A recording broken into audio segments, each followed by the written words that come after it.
Karibu kijana, unatafuta mabadiliko ya kweli ya kiroho na maisha? Basi usikose kambi maalumu ya vijana ya Jimbo la Kusini Mashariki mwa Tanzania yenye kauli mbiu isemayo jikite katika Biblia.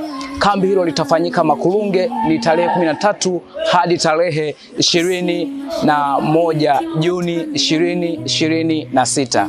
Hili si kambi la kawaida, ni nafasi ya kipekee ya kujifunza neno la Mungu, kujijenga kiroho na kuimarisha maisha yako ya uongozi na vipaji ulivyo navyo. Kutakuwa na mafundisho yatakayobadilisha maisha yako moja kwa moja: malengo ya maisha, mahusiano, tuzo, nishani, somo la muziki, kukamilisha matakwa ya makadi ya wanachama, kozi za uongozi bora kwa Master Guide na Senior Youth Leader.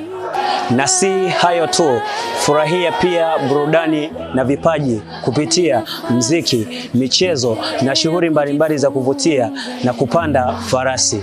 Gharama ni nafuu sana, ni shilingi 20,000 tu. Usikose nafasi hii ya pekee ya kukutana na vijana wengine, kujifunza na kukua pamoja. Kumbuka, kujikita katika Biblia ndipo mabadiliko ya kweli yanapoanzia. Jiandae, jiunge nasi ili uwe sehemu ya mabadiliko. Jikite katika Biblia. Karibuni Makulunge.